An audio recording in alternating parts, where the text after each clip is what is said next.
அவர் பேசுறது கொஞ்ச நேரத்துல அவரே மறந்துடுறாரு. அப்புறம் அது எல்லாம் பேசி முடிச்சு சாரி அப்படி சொல்லிடுறாரு. எங்காச்சும் உருப்படியா இருக்கிறாரா அந்த மாதிரி?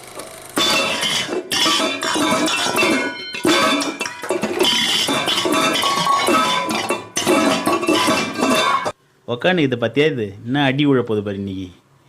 ஏய் என்ன கிச்சன்ல பாத்திரம் டம்மு டிம்முன்னு உடையுது. என் மேல கோவம்னா என் மேல காட்டு, பாத்திரத்து மேல காட்டாத. என்ன ஓ மேல கோவம்னா நான் என் பாத்திரத்து மேல காமிக்கிறேன், ஓ மேலேயே காமிப்பேன்.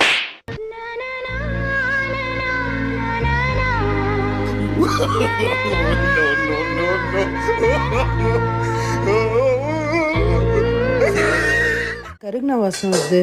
ஓ ஹஸ்பண்டா? இட்லி குண்டவா ஏன் இங்க வரான்?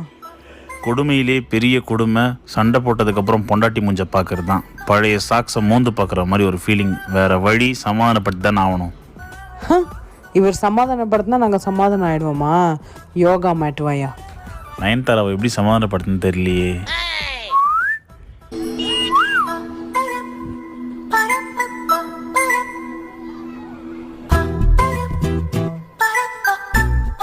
ஓ வாவ், இந்த கருமத்துக்கு பேர் தான் வெக்கமா? சிச்சுவேஷன் சாங் பாடி உன்னை மட்டையாக்குறேன் பாரு. உன் சமையல் அறையில் நான் உப்பா சக்கரையா? சொல்லு டார்லிங், சால்ட்டா சுகரா? டேய் சமையல்காரே நீதான்டா, கொஞ்ச நைட் சமைச்சிட்டு போ. மனசு மருதி மயங்காதே. சாப்பிடுங்க. எப்படி இருக்கு? ஓகே, இருந்தாலும் எங்கள் அம்மா செஞ்ச மாதிரி. உடனே எங்க அம்மா செஞ்ச மாதிரி. கல்யாணத்துக்கு முன்னாடி எத்தனை கிலோ இருந்தீங்க? 57. இப்ப 80.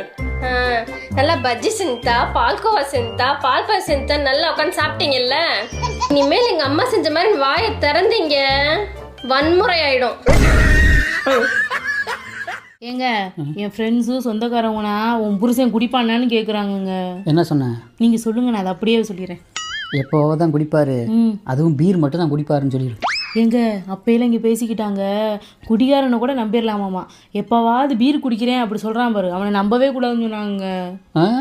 அப்போ அடுத்த தடவை கேட்கும்போது என்னால் எப்போல்லாம் என் புருஷனுக்கு தலைவலிக்குதோ அப்போல்லாம் அவர் குடிப்பாருன்னு சொல்லிடு. சொல்லுடி, அடுத்த கேள்வியை கேட்க மாட்டாங்க. ஏங்க தங்க விலையில குறைஞ்சிருக்குங்க. அப்படியா? Good news. ஆனா அதை வாங்குறதுக்கு உங்ககிட்ட 5 பைசா கூட இல்லைங்க.